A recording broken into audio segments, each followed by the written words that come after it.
मध्ये आपला खंड पडलाय 2 महिने आणि मलाच वेळ नव्हता, जरा 2 महिने गडबड होती जरा. आपला 11वा अध्याय चाललाय, तुमच्या लक्षात असेल तर. एक भाग झालेला आहे आपला.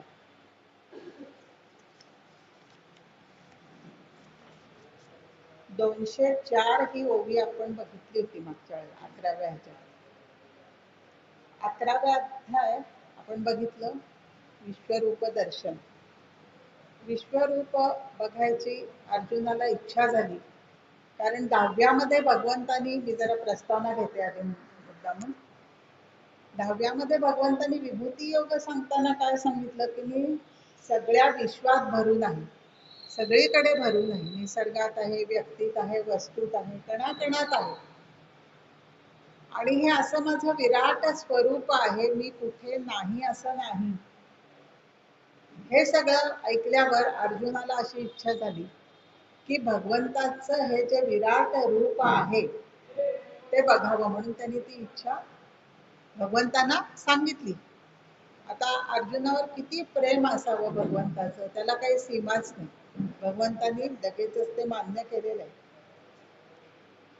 आणि त्याला ते विश्वरूप दाखवलेलं आहे आणि त्याच्यासाठी दिव्य दृष्टी दिलेली आहे. आपण बघितलं, अर्जुन मोहात पडलेला होता, मोहभ्रांतीमध्ये पडला होता, त्यातून बाहेर काढलंय आधी भगवंतानी त्याला. तू क्षत्रिय आहेस, तुझं स्वधर्म काय आहे, कर्तव्य काय आहे, हे त्याला जाणून दिलं. बुद्धीला मोह कलेलातनं, त्या चिखलातनं बाहेर काढलं. हिरण्याक्षाने पृथ्वी काखेत घालून समुद्रात गेला, तर आपण मागच्या वेळेला बघितलं.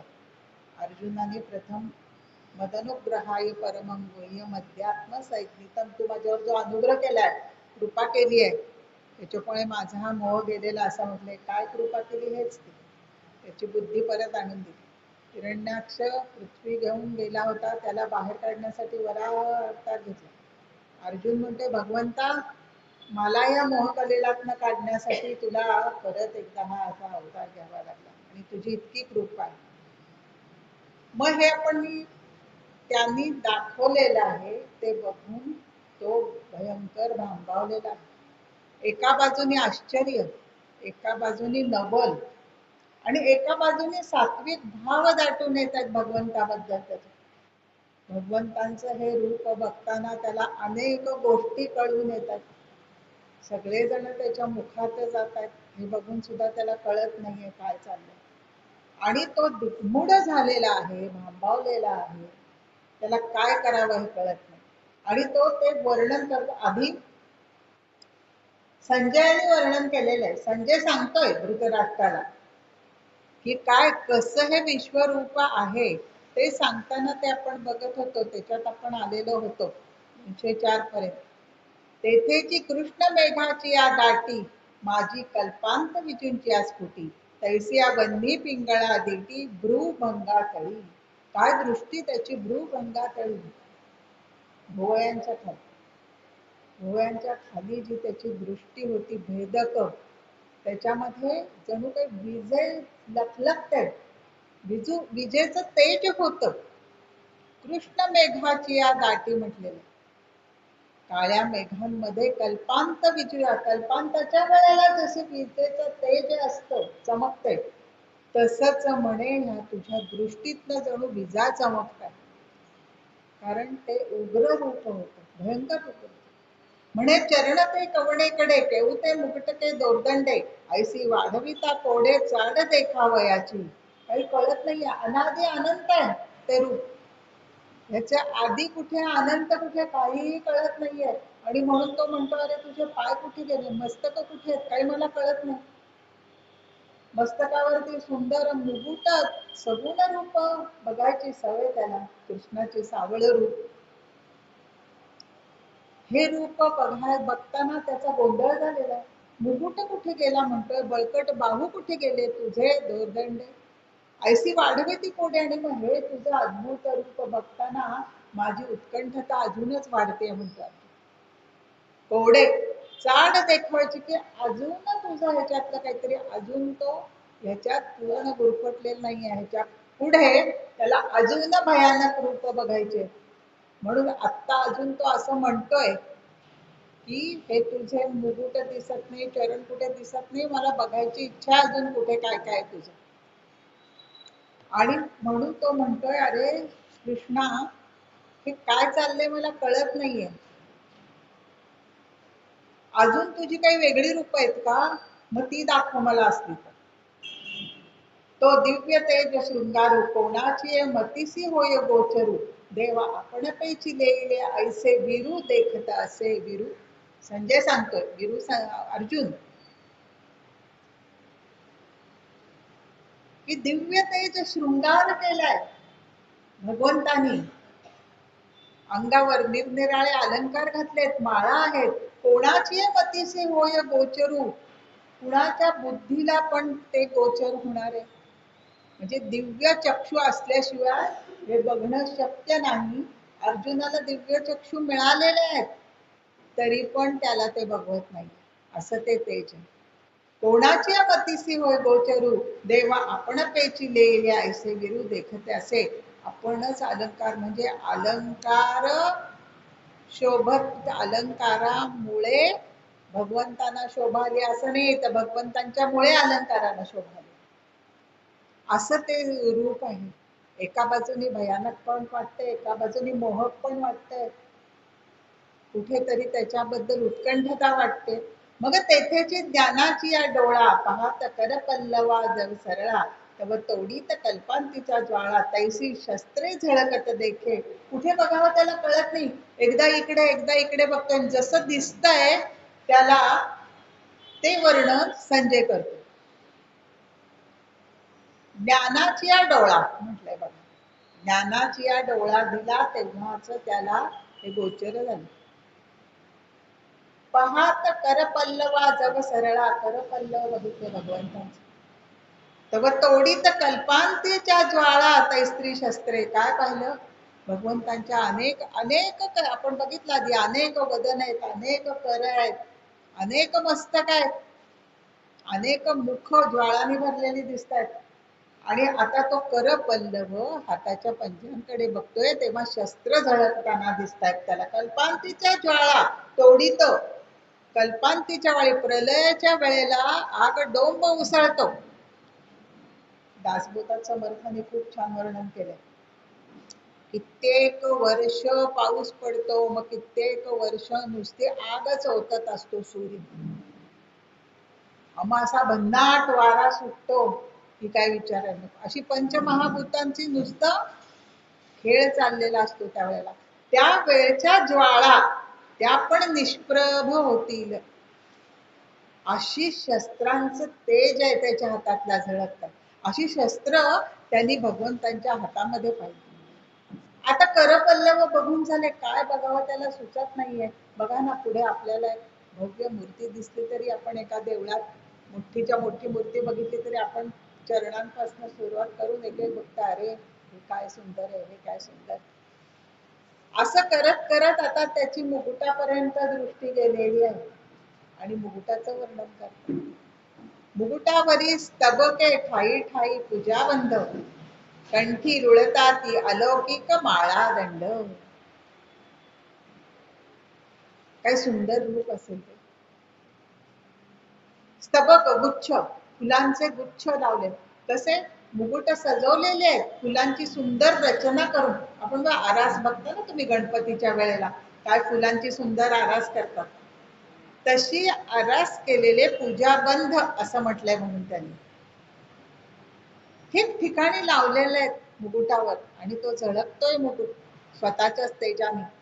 रुळताती अलौकिक माळा दंड. माळा दंड म्हटले तर अनेक हार, माळांच्या एकमेकांच्या माळात एकमेकात गुंतलेला असावा, असे माळा दंड अलौकिक आहेत, ते दिव्य आहेत, नेहमी सारखे नाहीये. दिव्य आहेत, दिव्य असे की त्याच्यातनं एक विलक्षण तेज बाहेर पडते, कारण ते दिव्य आहेत म्हणून. भगवंत स्वतःच तेजोमय आहेत, स्वतःच ज्ञानमय आहेत. बघा ना, ज्ञानेश्वरी किंवा गीता ह्याच्यातल्याच कल्पनांचा, शब्दांचा आधार घेऊन बऱ्याचशा लेखकांनी सगळ्यांनी कविता रचलेल्या आहेत, गाणी रचलेले आहेत. एक एक तुम्ही अभंग ऐकत असला ना की आता मला ज्ञानेश्वरातली ओवी आठवते, ती ज्ञानेश्वरात समचरण सुंदर म्हणतो ना, कासलिया पितांबर अनादिया रुळती माळा मुख्य त्यात वैजयंती, असे गाण्यात ते शब्द घातलेले. ते असे माळादंड होते, सुंदर हार होते. स्वर्गे सूर्य तेज वेढिले, जैसे पंधरेने मेरू ते मढिले, तैसे नितंबावरी गाढिले पितांबरू झळके. आता पितांबराकडे लक्ष, तो पण झळकत होता अलौकिक, कसा सोन्याचा असावा पूर्ण, असं वाटत होतं. स्वर्ग तर आधीच दिव्य सुंदर आपण वर्णन बघतो, आणि म्हणून लोक स्वर्गात जाण्यासाठीच इच्छा धरून की मला मरणानंतर स्वर्ग मिळावा. बघू त्यातल्या त्यात अप्सरांचं नाच गाणं बघायला मिळालं तर अजूनच छान, अमृतपान मिळालं तर फारच छान, म्हणून यज्ञ करतात, म्हणून दान करतात, म्हणून तप करतात. पण ज्ञानेश्वरांनी हे काय म्हटले, ही सकाम हे कर्म योग्य नाही. हे पापात्मक पुण्य, पापात्मक पुण्य आणि पुण्यात्मक पाप ही ज्ञानेश्वरांची कल्पना आहे बरं त्यांनी घातलेली. तर हे स्वर्ग सूर्य तेज, आधीच स्वर्ग सुंदर आणि त्या सूर्याच्या तेजाने अजून वेढलेला आहे, अजून मोहक दिसतोय स्वर्ग. आणि पंधरेने, पंधरे म्हणजे चोख पंधरे सोनं, बावन कशी सोनं, त्यांनी मेरू पर्वताला सगळं मडवून टाकावं अशा प्रकारे तो पितांबर दिसत होता, झळकत होता. परत बघा मला भजन आठवलंय ज्ञानोबांचंच, रंगा येऊ मधले शब्द आहेत. मुकुट रत्न जडित कटी कर विराजित, काशीला पतांबरू ऐसा येई का धावत. तेच रूप घेऊन ये रे धावत धावत तू माझ्याकडे, माझ्या बरोबर रंगून नाचायला असा ये तू. अशा प्रकारे सुंदर ते पितांबर होतं. जैसी चंद्रमयाची, हे मुद्दामून तुम्हाला वर्णन का वाचून दाखवते, काय ज्ञानेश्वरांनी अलौकिक वर्णन केले, शब्द काय केले. थोडी तरी आपल्याला कल्पना येणं शक्य नाही आहे विश्वरूप काय होतं कसं आहे. पण आपण थोडी तरी या शब्दांवरनं काहीतरी कल्पना करू शकू की कसं ते दिव्य असेल, काय सुंदर असेल. चंद्रमयाची घडी उपलवली, मग गगना करवी बुद्धी घालवली, तैसी चंद्र पिंजरी देखली सर्वांगी तेणे. चंद्रमयाची घडी, चंद्रबिंबाची घडी उपलवली. आपल्याला पौर्णिमेचा पूर्ण चंद्र दिसतो, त्यावेळेला सुद्धा आपण किती म्हणतो, आहा काय सुंदर बिंब दिसत, त्यातलं ते काय शीतलतेच किती छान वाटतं. पण ते जणू घडीत आहे आणि ते उलगडलंय अजून, सगळं पसरवलंय, म्हणजे केवढी मोठी ती शीतल छाया होईल बघा. आणि मग गगनाकरवी बुंथी, आणि त्याच्यावर गगनाचं आवरण घातलेलं आहे. तो चंद्रप्रकाश, चंदेरी आपण म्हणतो ना, रुपेरी चंदेरी चंद्रप्रकाश शीतल, त्याच्यावर गगनाचा जो निळसर गगनाचं आवरण घातलंय. तशी म्हणे उटी लावलीये सर्वांगाला भगवंतानी. भगवंतांचं कृष्णाचं काय विष्णूचं काय वर्णन करताना आपण म्हणतो श्यामल वर्ण, सावळा वर्ण, मेघवर्ण, सुंदर असा त्याचा वर्ण. चंदन पिंजरी, चंदनाची उटी अशा प्रकारची त्यांनी लावलेली बघितली. सगळ्या अंगाला ही उटी चमकत होती आणि अजूनच त्याच्यामुळे तेज झळकत होतं. बाहेर दिठी उघडोनी पाहे, परी आघवे मूर्तीमय देखत जावे. मग आता न पाहे म्हणून उभा राहे, तर आतूही तैसेची. आता बघा कसं वर्णन केले जाईल. तुमच्या पुढे उभा राहतो की नाही बघा, एक एक तुम्ही ओवी वाचली, बघतोय उत्कंठतेने आश्चर्यतेने एक एक एक एक बघतोय, आणि काय बघू आणि काय नको असं त्याला झालंय. आणि हे म्हणता म्हणता तो म्हणते शृंगार शोभा पाहता अर्जुन जातसे शोभा. शोभ झाला भांबावला, शोभ म्हटला त्याच्यात. आणि देव बैसला की उभा, की शयालू हे नेणे. अहो उभा आहे का बसलाय का झोपलाय काही कळत नाही बाबा. हे विश्वरूप बघून काही कळत नाहीये मला. आणि त्यांनी उघडोनी म्हणून तो भांबावलाय, क्षणभर डोळे मिटले, परत डोळे उघडून बघतोय, सगळं मूर्तिमय दिसतंय तेच. घाबरलाय म्हणून डोळे मिटले. मग आता न पाहे म्हणून उगार आहे, आता नको बाबा पाहायला म्हणून डोळे मिटले तरी आता होत आहे. अहो आत पण तेच दिसतंय, कारण ही दिव्य दृष्टी होती, आपले चर्मचक्षु नव्हते. दिव्य दृष्टीला ते डोळे झाकले काय आणि उघडले काय, काही फरक पडत नाही. म्हणून त्यांनी डोळे मिटले तरी तेच दिसतंय त्याला विश्वरूप. अनावरे मुखे समोर देखे, तया भेणे पाठी मोरा जव ठाके, तव तयाहीकडे श्रीमुखे कर चरण तैसेची. आता भांबावला तो, बापरे, डोळे मिटले तरी हेच दिसतंय, काय झालंय काय मला. आणि अनावर मुख, अनावर असंख्य आणि प्रचंड अशी मुख तो बघतोय आणि तो घाबरून पाठीकडे, म्हणजे आता काय त्याला दिशा बिशा कळत नाहीत खरं, पण जिकडे तोंड होत त्याचं तिकडे फिरून तो मागेकडे बघ झाला पाठमोरा, की नको इकडचं दिसायला. तर तिकडे पण तेच दिसतंय, तयाहीकडे श्रीमुखे करचरण तैसेची. का आपल्या आत बाहेर तोच आहे, सर्वीकडे तोच आहे, आपल्याला ते जाणत नाही. आपल्या आत तसाच तो राम भरलेला आहे, पण आपण जाणत नाही. मी म्हणजे कोण हे जाणत नाही. मी म्हणजे तो आत्माराम, परमात्म्याचाच रूप आत्माराम आहे. पण आता थोडं थोडं अर्जुनाला कळायला लागलेलं. दिव्य दृष्टीमुळे डोळे मिटल्यावर पण दिसतंय, पाठोमरा झाला तरी करचरण तैसेची. आता काय करावं, आता बघा परत एक गाणं बघा. समोर की पाठोमोरा न कळे, ठकची पडियले कैसे.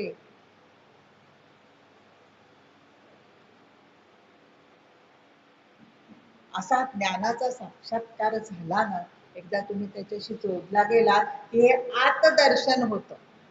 आतदर्शन होतं म्हणजे ते दिव्याच्या आणि सूर्याच्या उजेडात आपल्याला इतर दिसत आणि मग अंधारात दिसत तसं होत नाही. ते कायम आज दिसतच राहतं. तशी स्थिती अर्जुनाची झाली आणि ते त्याला सतत दिसतच राहिलं, पाठीमोरा झाला तरी दिसत राहिलं. जरा घाबरला, काय करावं आता कळेना. म्हणून किरीटीसी दोही परी, ते देखणे देखे अंधारी, हे संजयो हस्तिनापुरी सांगतसे राया. हे राया, हे धृतराष्ट्रा, अशी झाली त्याची किरीटीसी दोही परी. अर्जुनाला दोन्ही बाजूनी तेच दिसत होतं, ते देखणे देखे अंधारी. अंधार असू दे ना तर काही उजेड असू दे, ते दिसतच होतं. असं हस्तिनापुरात बसलेला संजय धृतराष्ट्राला म्हणतो. चर्मचक्षूंचा असणं किंवा नसणं ह्यात ह्या दिव्य दृष्टीपुढे काहीही फरक पडत नाही. जणू संजयाला सूचना करतोय धृतराष्ट्राला की तुम्ही चर्मचक्षुनी आंधळे आहात, पण भक्ती असेल तर तुम्ही पण हे रूप बघू शकाल, दिव्य चक्षुनी बघू शकाल. व्यासांच्या कृपेने संजय बघू शकत होता सगळं आणि तो सांगतोय. आणि अशा प्रकारे हे दिव्य तेज रूप तो बघत होता आणि सांगत होता. तैसे ते दिव्य सूर्य सहस्त्रवरी, जरी उदयचे का एकेचा वसरी, तरी तया तेजाची थोरी उपमनू ये. काय सांगावं म्हणे ते तेज, काय लखलखाट, की म्हणे दिव्य सूर्य हजारावरती, हजाराच्या वरती दिव्य सूर्य एकाच वेळेला उगवले, उदयजती का एकेची अवसरी, तरीही त्यांचं तेज कमी पडेल म्हणे. तेवढं तेज दाटलं होतं, ती पण उपमा होत नाही. एक सूर्य आपल्याला बघवत नाही. आता बघा तुम्ही म्हणतो बाप रे काय सूर्याचं तेज किती आग ओढतं, असे हजारो सूर्य. दिवी सूर्य सहस्रस्य भवेद युगपदी स्थिता, असं म्हणतात. आईन्स्टाईननी जेव्हा पहिला तो स्फोट बघितला अणुबॉम्बचा, तेव्हा त्याला हे श्लोक आठवले होते. त्याच्यातला भडका बघून गीतेचा अभ्यास केलेला आहे सगळ्या देशातल्या तत्वज्ञानाने, डोक्यावर घेऊन नाचलेले गीता. हजारो सूर्यांचं तेज सुद्धा कमी पडेल असं ते तेज लखलखलेलं होतं. बघा दिव्य दृष्टी होती अर्जुनाला, तरी तो बघू शकत नाहीये. काय असेल ऐसे महात्मया श्री हरीचे सहज, पाकत असे सर्वांगतीचे तेज, ते मुनी कृपाजी मज दृष्ट जागले. परत एकदा तो कृतज्ञ होतोय व्यासांपुढे. तो म्हणतोय श्रीहरीचे महात्म्य एवढं रूप हे सुंदर, सगळं तेज हे वाकलेलं आहे दिसतंय, आणि ही मुनी कृपा झाली म्हणून मला बघायला मिळते. श्री गुरु कृपेनं विश्वरूपाचं दर्शन होऊ शकतं, हेच इथे माऊलीला सांगायचे आपल्या सगळ्या सामान्य माणसांना, साधकांना. गुरु कृपेची तुमच्यावर बरसात झाली की काय नाही हो.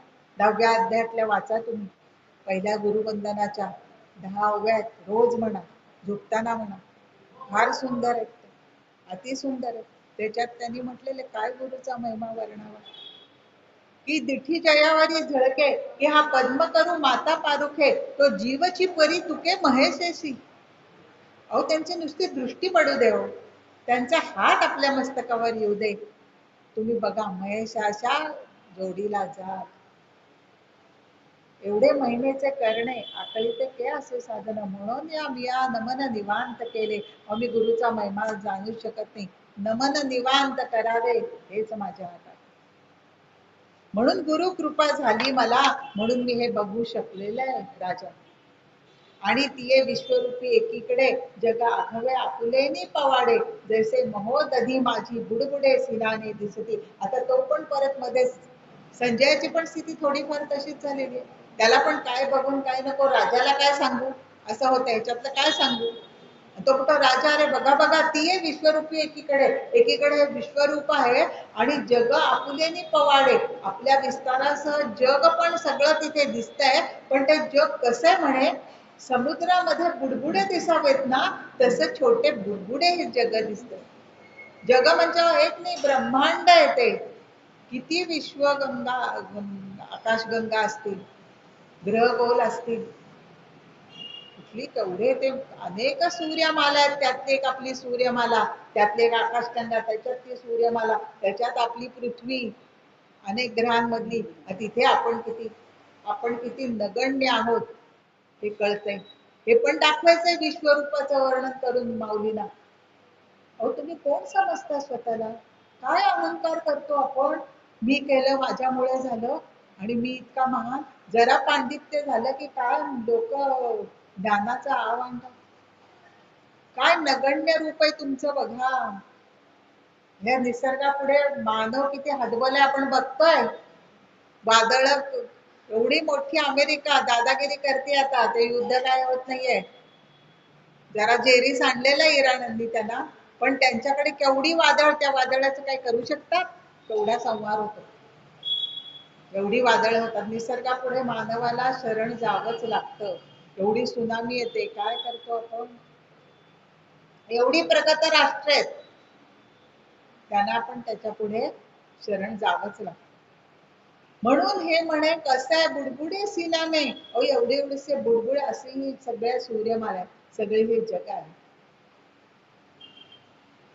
तेथ एक विश्व एक आपण, ऐसे आळूमाळू होते जे तुझे पण, तेही आटोनी गेले अंतःकरण विराले सहसा. हे सगळं बघून मी म्हटलं ना, मग आपल्याला खरं येतं की अरे कोण आपण आणि काय. एक विश्व एक आणि एक आपण कोणतरी दुसरा, ऐसे आळूमाळू होते दुजेपणा, असं जे द्वैत होतं ते पण द्वैत अर्जुनाचं विरायला लागलं. अंतःकरण विराले सहसा, विरून गेला अंतःकरण, देहभाव गेला, की आपला देह कोण, आपण कोण, काय आपल्याला देह, जी समाधीमध्ये अवस्था येते. विवेकानंदांनी निर्विकल्प समाधीचं वर्णन केलेलं आहे. रामकृष्ण परमहंसांच्या कृपेनी त्यांना ती समाधी लाभली. काही कळलं नाही, लाकडासारखं झालं, कुठला काय हातपाय काही जाणीव नव्हती. बाकीच्या शिष्यांनी त्यांना जाग केलेलं आहे. अंतःकरण विराले सहसा, अळूमाळू, अळूमाळू आवडता शब्द आहे माऊलींचा. थोडस जे दुजे पण द्वैत पण होतं तेही आटून गेले, ते पण आटायला लागले. संत अमृतरायांचा तुम्ही अभंग ऐकला असेल तर, अजी मी ब्रह्म पाहिले, है ना, याच वर्णनावरनं त्यांनी काय सुंदर आहे बघ. अगणित सुरगण वर्णिती जयासी कटी कर नट सम चरण विटेवरी उभे राहिले अजिम्या ब्रह्म पाहिले.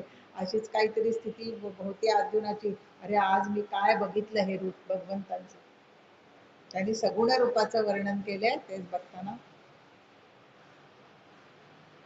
माझी सापडलेली अलीकुळे जळावरी कमळ कळिका जेवी आंदोळे तेवी आतुलिया सुखोर्मेचे बळे बाहेरी कापे. काय अर्जुनाची स्थिती झाली आहे माऊली वर्णन करते.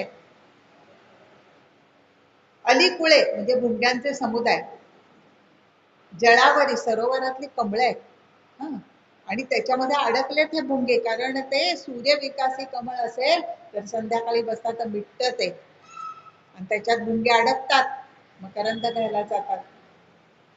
घेई छंद हा मकरंद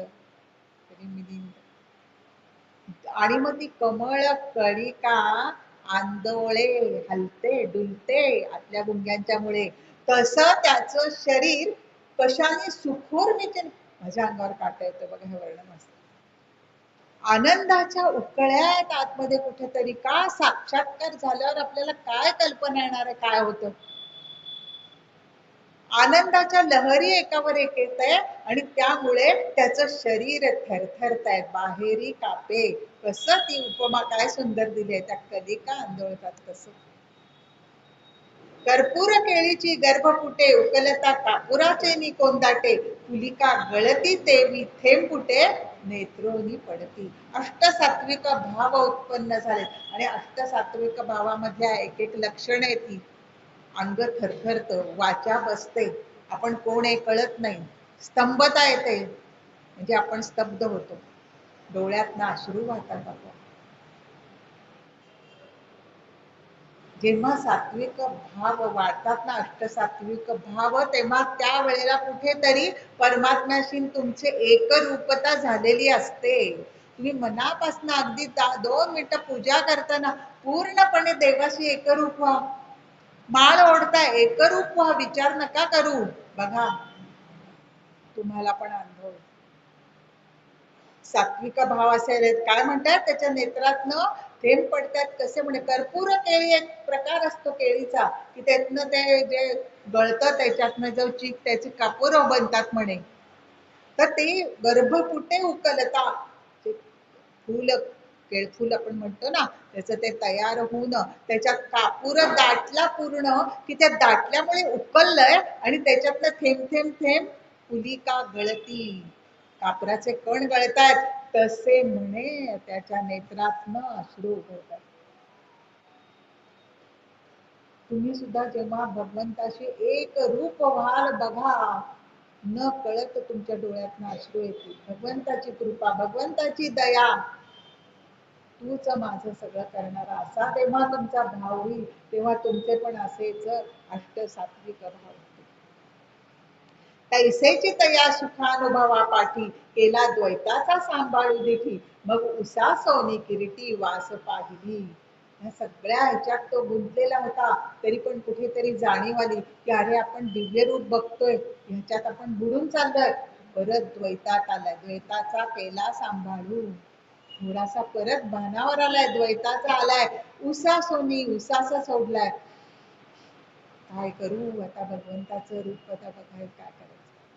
आणि सुखानुभवापाठी तो द्वैताचा सांभाळ केला. हा सुखाचा अनुभव येतोय आतमध्ये त्याला, पण तरी आता काहीतरी करायला पाहिजे, बघायला पाहिजे हे रूप काय थांबते काही नाही कुठे. म्हणून वास पाहिली, मग त्यांनी परत दृष्टी तिकडे वळवलेली आहे. अर्थात दृष्टी वळवायची काही गरजच नाहीये कारण दिव्य दृष्टीला त्याच्या दिसत. तिथं काय बघितलं, तेथ बैठला होता जिया सेवा तयाचीकडे मस्तक खालविला देवा जोडून कर संपुट बरवा बोलतू असे. बैठला होता जिया सवा म्हणजे अंदाजाने तो रथात बसलेला होता आणि समोर श्रीकृष्ण होता सारथी म्हणून. अंदाजाने तिकडे बघून तो नमस्कार करतोय, मस्तक झुकवतोय आणि हात जोडते कर संपुट बरवा आणि बोलतोय. आता अर्जुन स्वतःच्या शब्दात वर्णन सांगतो. आतापर्यंत संजय सांगत होता अशी अशी स्थिती झाली अर्जुनाची, हे बघितलं ते बघितलं. आता परत अर्जुन बोलतो. म्हणे जय जयाजी स्वामी नवल कृपा केली तुम्ही, जे हे विश्वरूप की आम्ही प्राकृत देखो. आता जय जयकार करतोय, महिमा कळलेला आहे. आता खरं म्हटलं तर बर का, तिसऱ्या अध्यायामध्ये सुद्धा भगवंतांनी हिंट दिलेली होती थोडी. नमे पार्थास्ति कर्तव्यं त्रिषु लोकेषु कंचन. आता माझंच बघ म्हणतंय अर्जुना, अरे मला काही इथे जगात येऊन कर्तव्य आहे का काय करायचं, पण मी कर्म करतोच आहे ना. म्हणजे माझं हे जन्म बिन्म सगळं दिव्य आहे. तेव्हा फारसं काही कळलं नाही अर्जुनाला. सांगून हिंट देऊन बघितली त्यांनी. किंवा चौथ्यामध्ये पण बहुने नाही व्यतीतानी, तर म्हणतात अरे माझे तुझे जन्म पण खूप आहेत, माझे पण आहेत, पण मला सगळे आठवत आहेत.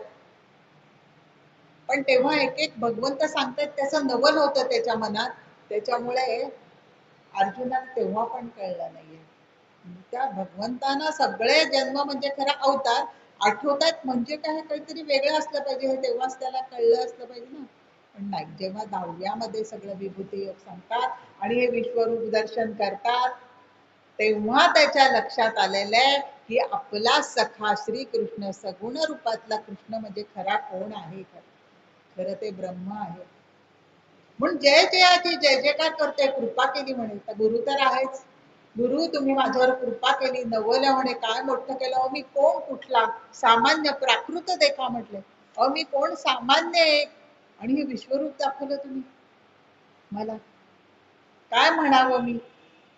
परी साचेचे भले केले गोसाविया, मज परितोषू जाहला साविया, जी देखीलासी जो या सृष्टीसी तू आश्रयो. पण बरं झालं रे बाबा गोसाविया म्हटले, महाराजा बरं केलंस, पण तू मला दाखवलंस, कारण आता मला कळलंय की खरा तू कोण आहेस, आणि आता मला कळलं या सृष्टीचा आश्रय तूच आहेस.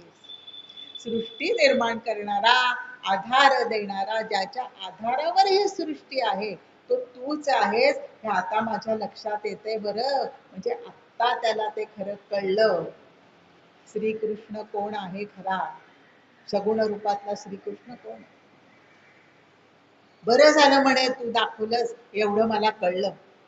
प्रभू महाभूतांचे पंचको येथ देखत आहे अनेक, आणि भूतग्राम एकैक भूत सृष्टीचे. काय बघतोय मी विभू तुमच्या या रूपामध्ये.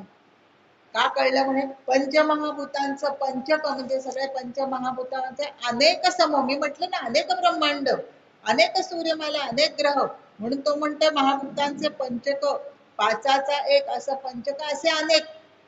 बघतोय म्हणे त्यांचा धुमाकूळ चाललाय पंचमहाभूतांचा, आणि भूतग्राम एक एक भूत सृष्टीचे, आणि एक एक भूत मात्र तयार झालेले कसे, चार खाणीतनं आपल्याला माहिती आहे, अंडज उद्भज स्वेदज द्यारज, अशा चार खाणीतनं उत्पन्न होतात भूत मात्र. ते म्हणे सगळे एक एक निर्माण पण होतात जातात, पण असं सगळं मी बघतोय म्हणे तुमच्या ह्याच्यामध्ये.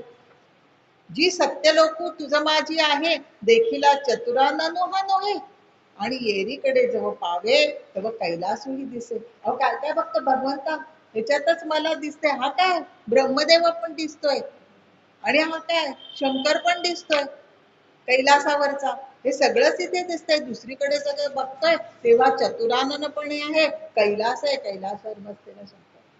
श्री महादेव भवानी शेषी बसलेला दिसतोय, पार्वती सकट श्री महादेव बसलेले हे पण मी बघतोय. आणि वक्त्र कशी आहेत म्हणे, त्याचप्रमाणे वक्त्रे जी जेवती तेवती तुझी देखत असे विश्वमूर्ती, आणि तयाची परी नेत्र पंक्ती अनेका संग. आता जे वर्णन थोडंफार केलेलं होतं संजयानी, ते आता आपल्या शब्दात करतोय परत अर्जुन. मावत नाही उत्कंठता, नवल काय बोलू काय नाही कळत नाही. म्हणे जी सगळी तुझी वक्त्र मुख वदन बघतोय मी या विश्वमूर्तीमध्ये, ती केवढी आहेत आणि काय आहेत मोजताच येते, तेवढीच पण नेत्रपंक्ती अनेका सैंघ, जिकडं तिकडं बघावं तिकडं वदनच आहे, नेत्रच आहे, मुखातल्या दाढा आहेत, अकराळ विक्राळ तू मुख पसरलेला आहे, जिकडं बघावं तिकडं असं तुझं हे रूप मला दिसत आहे. तुझं वेणे एका दियाकडे परमाणुही आहे तुला कोडे, अवकाश पाहत असे परी न सापडे ऐसा व्यापिला तुवा. कसं व्यापक रूप सांगितलंय माऊलीने बघा, नवव्यात जे सांगितलंय, आता पण माझे नि एके अंशे हे जग व्यापिले असे, हे 10व्यात सांगितलं त्यांनी शेवटी भगवंतांनी. ते आता प्रत्यक्ष बघतोय तो. काय म्हणतोय, एका दियाकडे एखादे ठिकाणी तरी, की एखादा अणू तरी तुझ्या विना असावा नाही, असं मला कुठेच दिसत नाही. कोकळू कोकळी तुझ्या विना आहे का? ऐसे व्यापिले तुवा, येन सर्वमिदं ततं, असं गीतेमध्ये 2-3दा आलेलं आहे. म्हणजे व्यापणे, जे ज्यानी हे सगळं विश्व व्यापलेलं. अशी व्यापकता मी आता इथे बघतोय. ऐसा कवणे ठयावनी तू आलासी, इथं बसलासी क्या उभा आहेसी, आणि तू कवणीये मायेची या पोटी होतासी, तुझे ठाण केवढे बापरे. तो म्हणतोय आता मला काही कळतच नाहीये, कोण तू आणि काय, कुठनं आलास रे, कुठल्या आईच्या पोटी जन्मलास, तुझा जन्म झाला की नाही, आणि व्याप्ती तरी ठाण केवढे, व्याप्ती तरी केवढी आहे तुझी, काही मला कळत नाहीये. आता कोण आई म्हणजे इथं जन्म कर्मच मे दिव्य मेवयो वेत्ती तत्वता, असं भगवंतांनी सांगितले. माझे जन्म कर्म दिव्य असं जो जाणतो तोच खरा मला जाणतो, हे वचन आता त्याला आठवतंय. म्हणून तो म्हणतो, अरे कोण तुझी आई का काय नाही, सामान्य माणसासारखा जन्म नाहीये भगवंतांचा, तर ही प्रभूची खरंच लीला आहे असं. म्हणून तो म्हणतो, अरे तू कोण आहेस, कुठनं आलास, काही कळत नाही बाबा. तू उभा ना बैठा दिगडू ना खुजटा, तुझं तळीवरी वैकुंठा तुझी आहासी. अरे तू उभा आहेस का बसलेला आहे पण कळत नाही रे मला, कुठे बघू मी, कुठे नमस्कार करू, मग उंच आहेस का फुटका आहे पण काही ठरवता येत नाही, कारण आकाराचे अनावर आहे रूप, ते काही ठरवताच येत नाही. तुझं तळीवरी वैकुंठ, तुझे खाली बघावं तूच आहेस, वरती बघावं तू आहे, इकडे बघावं तू आहे. हे वैकुंठ राया, काय म्हणू मी तुला, कळत नाही, तुझी मर्यादा मला कळत नाही. सर्व व्यापी असा तू आहे, दृष्टीचा डोळा पाहू गेला तव भीतरी पालटू झाला, असं होतं. दृष्टीच्या डोळ्याने जेव्हा तुम्ही बघाल तेव्हाच तुम्हाला कळेल. ज्ञानेश्वर माऊली काय म्हणतीये, ते आतल्या डोळ्याने तुम्ही जाणवा. त्याच्यासाठी ध्यान पाहिजे, चिंतन मनन पाहिजे, मग कळेल. परिया तुझ्या रूपा तू, जो उणीव एक असे देखतू, जे आधी मध्यांतू तिन्ही नाही. पण काय माहिती का भगवंता, तुझे विश्वरूप दाखवलंच खरं, पण ह्याच्यात मला एक कमीपणा दिसतो. अरे कुठे सुरू होते, कुठं संपतंय, कुठे मध्ये, काहीही कळत नाही. आपल्याला काय असतं, अतिव्यापक रूप आपण जातो, तुम्ही फिरायला जात असाल, अतिविराट हिमालयाचं रूप बघून तेवढं ती व्याप्ती तरी आपल्याला कळते तरी थोडी, तरी आपण भांबावून जातो. आपल्याला लौकिकात कुठली गोष्ट ना मर्यादित मोजायची सवय असते, हे केवढे ते केवढे, मापनाची सवय. म्हणून तो म्हणतो मला काही कळत नाहीये, आधी अंत मध्य काहीच कळत नाहीये, हे असं कसं रे बाबा. हो का जे महोदधी तू देवा, जाहलासी तरंगी मूर्ती हे लावा, की तू वृक्ष एक बरवा मूर्ती फळी फळलासी. आता निरनिराळ्या कल्पना करतोय तो, म्हणजे माऊलीच त्याच्या तोंडातून त्या वधून घेते. तू म्हणे मला तर म्हणताय महोदधी तू देवा, मोठ्या सागरच्या सागर त्याच्यावरती तरंग उठलेत म्हणे, आणि ह्या देवांच्या मूर्ती त्या तरंग तुझ्या त्या विश्वरूपात दिसतात ना, तो मोठा समुद्र आहे आणि त्याच्यावर तरंग जसे दिसतात, त्यामुळे देवाच्या मूर्ती तरंगतायत म्हणे, हेलकावे खातात. किंवा म्हणे तू एक वृक्षच आहे मोठा, आणि ह्या मूर्ती म्हणजे त्याला लागलेली फळ आहेत, ब्रह्मरूप वृक्षच आहेस का काय तू, आणि हे सगळं दिसतंय ना, त्याच्यामध्ये देव दिसतात, ऋषी दिसतात, अजून दिसतात, ही जणू काय फळं लागलेली आहेत का काय. अशा एक एक कल्पना करतोय, त्याच्या मनात बघून आश्चर्यचकित झालेला आहे. म्हणून मनात कल्पना येतात की काय प्रकारे हे असे, ऐसा पवाडू मांडुनी विश्वाचा, तू कवण पाय येथ कोणाचा, हे पाहिले तवा अमुचा सारथी तोची तू. त्यांनी कबूल केला. आता ऐसा पवाडू म्हणे, असा पसारा मांडून विश्वाचा तुम्हाला दाखवलंस, आणि तो कोण आहेस इथला नक्की, आता मला कळलं, माझा जो सारथी आहे, माझा सखाय तोच तू आहेस. आता स्पष्ट सांगून टाकलं अर्जुन.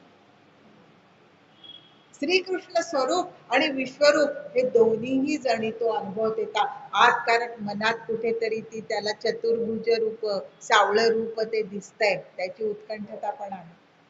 माऊलीने एका प्रकारे सांगितलंय की ते सगुण रूप आणि हे विश्वरूप दोन्ही एकाच मोलाचं ब्रह्म आहे. सगुण रूप हे तेवढंच मोलाचं ब्रह्म आहे, ते काही कमी नाहीये परमतत्वापेक्षा, तेवढंच आहे. कैसे चहूभुजांचे सावळे पाहता ओल्हाविती मन डोळे, खेव देऊ जायजे तरी आकडे दोहेची बाई. आता बघा थोडी थोडी प्रस्तावना अर्जुनाची काय सुरू झालीये ती तुम्ही बघा. भांबावलाय, बघवत नाहीये. आता त्याला ते सावळ रूप आठवायला लागलंय सगळं, आणि म्हणून वर्णन करतोय. तो म्हणतो कैसे चहूभुजांचे सावळे, चतुर्भुज सावळ, काय सुंदर वेगोड रूप तुझं, इतकं सुंदर तुझं रूप म्हणे. पाहता ओल्हावती, अहो तृप्त होतात, ओलावतात डोळे आणि तृप्त होतात त्या दर्शनाने. आणि खेव देऊ जायचे, त्याला मिठी मारावी म्हटलं तर आम्हाला मिठी मारता येते त्या रूपाला, पण ह्याचं काय करायचं? दोन्ही बाहूंनी मी त्याला मिठी मारू शकतो. आपण समुद्र काठावर समजा उभे आहोत तर आपल्याला दिसतं अफाट समुद्र आहे, आणि तरी पण आपल्याला काय वाटते त्याच्या मागे अफाट समुद्र आहे अजून. जेवढी आपली नजर जाते क्षितिजापर्यंत तिथपर्यंत अथांग सागर असतो. तसं सगुण रूप हे मर्यादित असलं तरी त्याच्यामध्ये केवढी व्याप्ती आहे हे अर्जुनाला आता कळतं. आणि म्हणून तो त्याला सगुण रूप परत परत आठवत आहे. ही थोडी प्रस्तावना सुरू केलेली आहे त्यांनी. आता एकदम स्वतःच केली इच्छा की मला विश्वरूप दाखव, विश्वरूप दाखव, त्या हट्ट पुरा केला. आता एकदम कसं म्हणायचं? बाबा रे, नको वाटते, मला भीती वाटते. भगवंत म्हणतील ना, आणि म्हटलेलंच आहे पुढे, असा कैसा रे वेडा तू नावंदा, एवढा एक शब्द येतो भगवंत माऊलीला.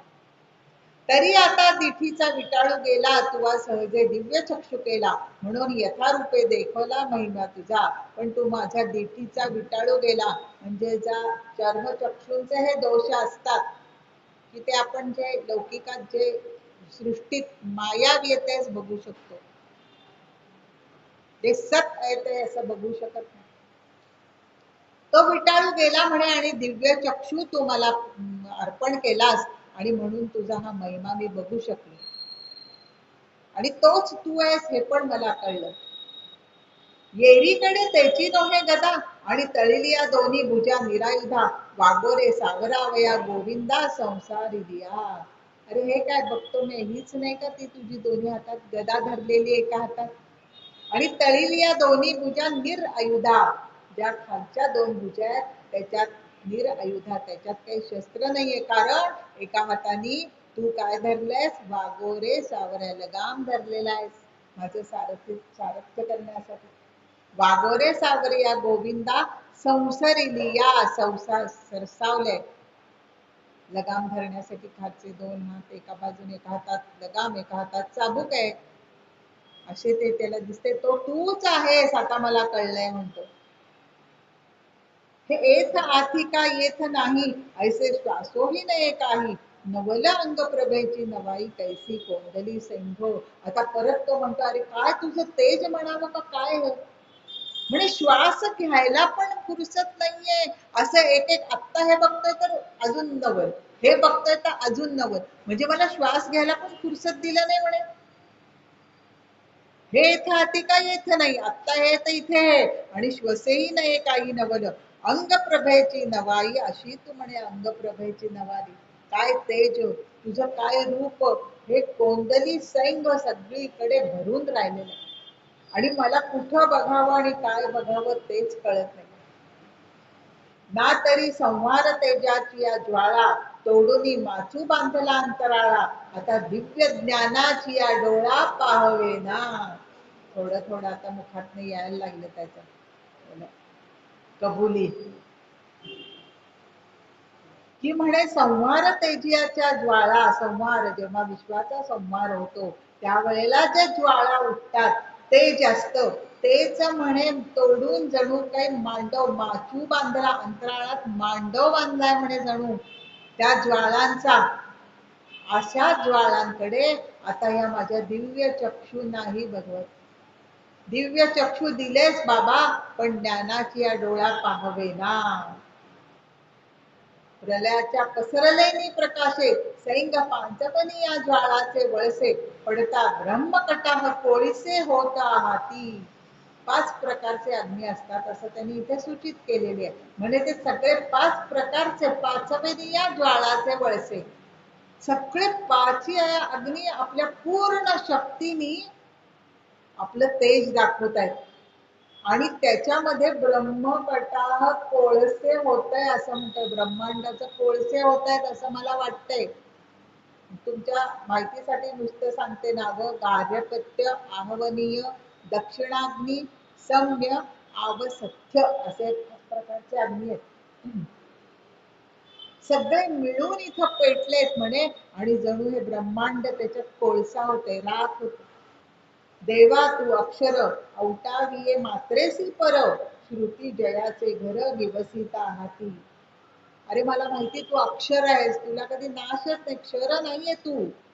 आणि औटाविये 3 3.5 मात्रा असलेल्या ओंकाराचं तू रूप आहेस. मात्रेसी पर, पण त्या ओंकाराच्या पलीकडचाही तू आहेस. ओंकार आपण शब्द ब्रह्म म्हणतो, पण त्याच्याही तू पलीकडे आहेस. आता ब्रह्म हे वेदांनाही कळत नाही म्हणून नेती नेती म्हणून वर्णन करावं. चतुर्दश ब्रह्म एक समास घातलाय समर्थाने, की ह्या खरं जे सत ब्रह्म आहे त्याचं वर्णन करायला खरं शब्दात होत नाही, कल्पनेने होत नाही, तर्काने होत नाही. म्हणून अचिंत अतर्क असा तो आहे म्हणतात. पण काहीतरी सांगायला गुरुला शिष्याना काहीतरी शब्दच वापरावे लागतात ना. आणि म्हणून हे ब्रह्म ह्याच्यासारखं आहे. म्हणून चतुर्दश ब्रह्म 14 इतर ब्रह्म कल्पलेली आहेत समर्थानी. हे शब्द ब्रह्म त्याच्यातलं आहे, पण ते स्वविनाशीच आहे. सगळ्या प्रलयात त्याचा पण नाशच होतो. एक सत फक्त ते ब्रह्म राहत. श्रुती जयाचे घर जे ओंकार, ते श्रुतीच वेद, अशा ओंकाराच्याही पलीकडे आहेस तू, हे मला आता कळलंय. म्हणतो तू धर्माचा बोलावा, अनादि सिद्ध तू नित्य नवा, जाणे मी सदतिसावा पुरुष विशेष तू. 13व्यात याचा उल्लेख आहे. 36 तत्व सांगितलेली आहेत आपली सगळी शरीरातली. त्या 36 तत्वांच्या ती सगळी क्षर आहेत. त्यांच्या पलीकडचा तू म्हणून सदतिसावा पुरुष असा शब्द प्रयोग केलेला आहे माऊलीने. कसाच तू धर्माचा ओलावा आहे. तूच प्रत्यक्ष धर्म आहे. धर्म तुझ्यामुळे टिकलेला आहे. अनादि सिद्ध तू नित्य आहे, अनादि अनंत आहे. आणि तू 37 पुरुष आहेस हे मला माहिती आहे. म्हणजे सगुण निर्गुण ही दोन्ही रूप माया विरहित आहेत, सतच आहे असं माऊलीला सांगायचं. नित्य नवा हा शब्द वापरलाय. नित्य नवा, कधी बदल नाही, अविकारी अव्यय. आपल्या सगळ्या देहात बदल होतो, ते विकारी आहे. कारण प्रत्येक इथल्या भूतमात्रातल्या प्रत्येक गोष्टीत बदल होत जातो, झिजते गोष्ट. तसं नाही, तू नित्य नवा आहे, कारण अव्यय अविकारी, काहीच बदल नाही. असा तू आहेस हे मला कळलं. एक एक एक एक काय कळतंय आता त्याला भगवंतांच्या बद्दल. ते विश्वरूप बघून ते थोडं थोडं सांगतोय. कारण काय एकदमच कसं म्हणावं. एक वाक्य घातलं मध्ये त्यांनी, त्या ज्ञानाच्या डोळ्यानं पण आता हे विश्वरूप बघवत नाहीये. पण एकदमच कसं तो इतर पण वर्णन म्हणून करतोय, त्याला खरोखरच म्हणजे वाटतंय ते करतोय आता. म्हणून तो म्हणतोय पै चंद्र चंडाशु डोळा, दावितासी कोप प्रसाद लीळा, एका रुससी तमाची या डोळा, एका पाळितोसी कृपा दृष्टी. अरे भगवंता, हे चंद्र आणि सूर्य म्हणजे तुझे 2 डोळे आहेत रे जणू. एकाने तू शीतल प्रकाश देतोस, एकाने तू प्रखर प्रकाश देतोस. कोप आणि प्रसाद म्हटलंय. एकाने तू जणू काही कोप करतोस भक्तांवर, आणि एकाने तू प्रसाद देतोस. या काय तुझ्या लीला म्हणायच्या रे. एका रुससी तमाची या डोळा, आणि रुसतोस कधी, तू रागावतोस. आणि एकाने पाळतोसी कृपा दृष्टी, एकाने कृपा करतोस. तूच घडवसी तूच तोडसी, कुरवाळसी तुची तुची ताडसी. गदिमांचे शब्द आठवा.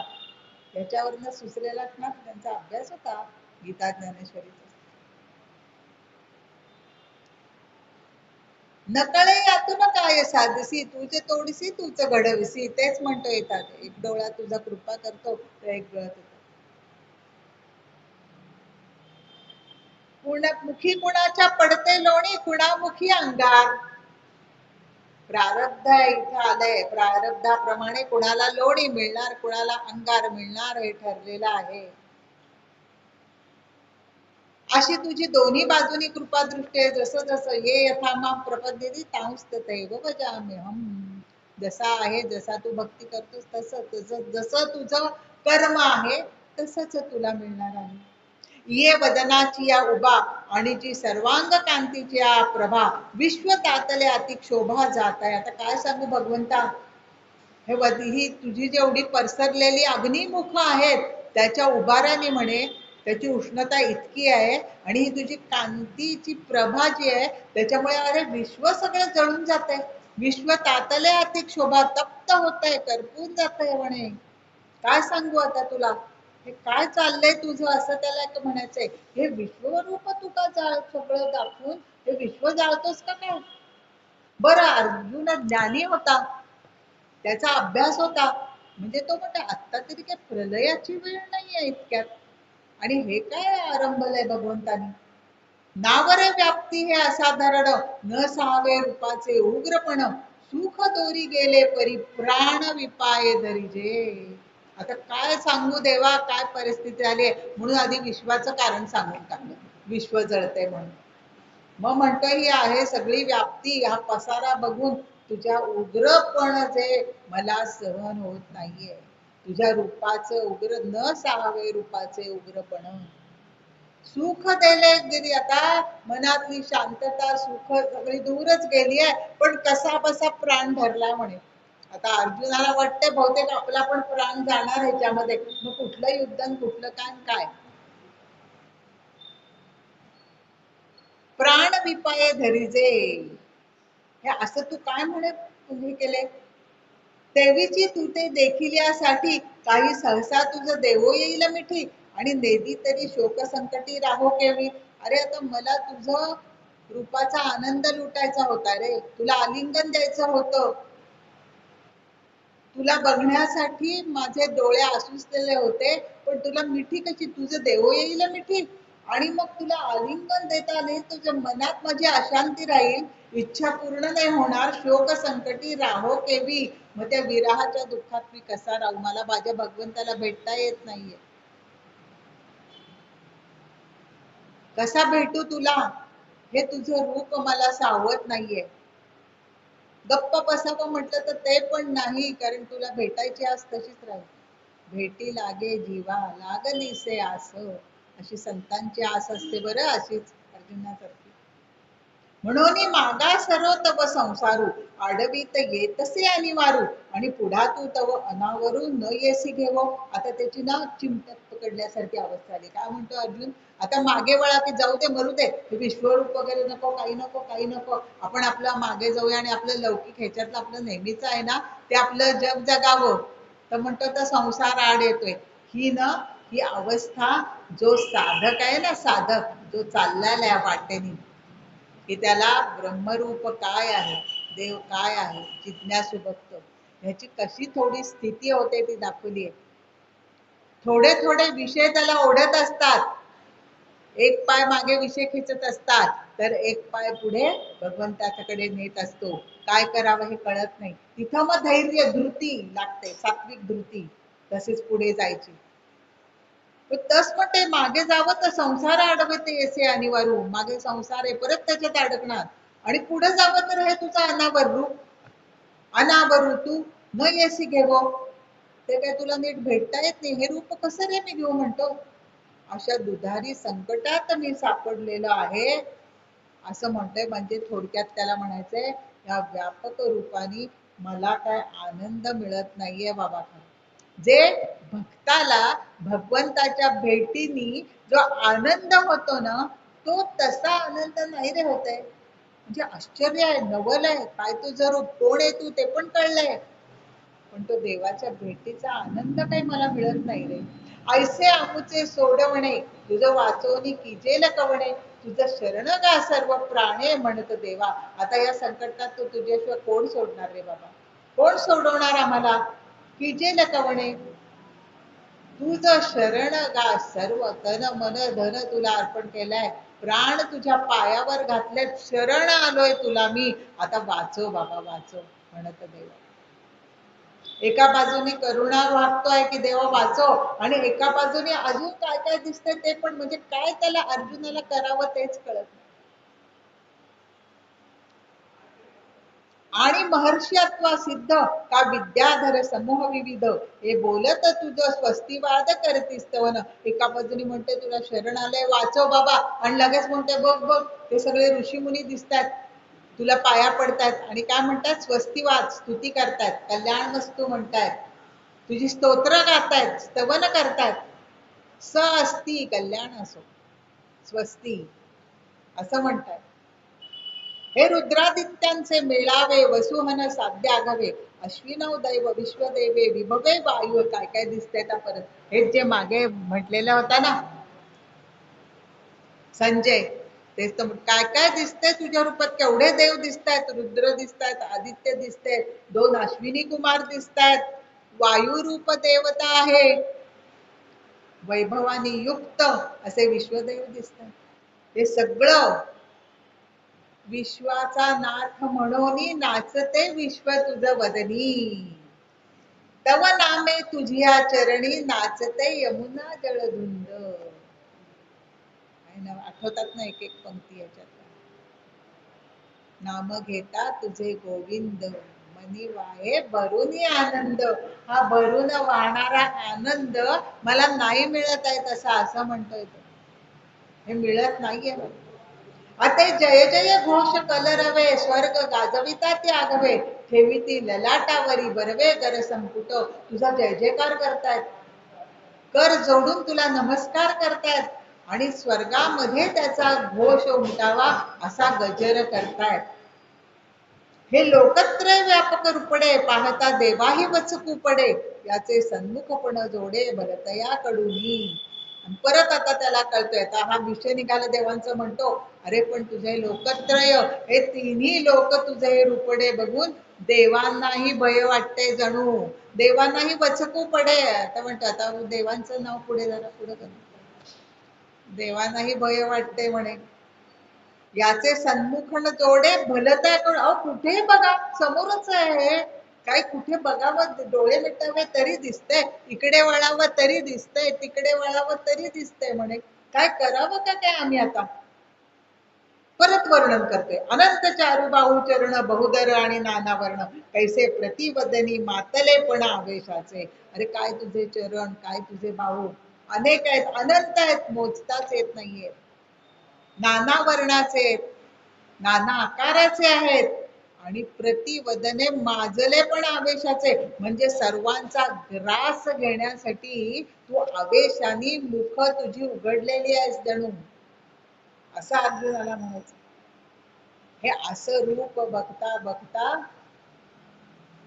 त्याच्या मनात जो भयंकर घाबरलेला पण आहे, भांबावलेला आहे, आनंद करावा का नको हे पण त्याला कळत नाहीये, आणि आता ते चतुर्भुज रूप बघण्याची तो वाट बघतो.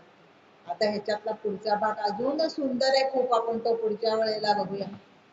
11वा विश्वरूप दर्शन मोठा आहे ना, कारण हे वर्णन केल्याशिवाय मी पुढे जाऊच शकत नाही. तुम्हाला कळायला पाहिजे ना अर्जुनाला कशी स्थिती झाली होती, काय बघतोय तो, काय विश्वरूप म्हणजे काय. विनोबांनी म्हटले आपल्या ह्याच्यात प्रवचनात, की कुठनं विश्वरूप मी आहेच, ते मी आहेच तशी पुढे, कुठनं विश्वरूप दाखव म्हटलं भगवंताला कोण जाणे. पुढे काही त्यांनी विश्वरूप हा शब्द काढला नसेल अर्जुनाने पुढे परत कधी. अशा प्रकारे आतापर्यंत एवढं आपण वर्णन बघितलं, पुढच्या वेळेला आपण अजून पुढे बघूया.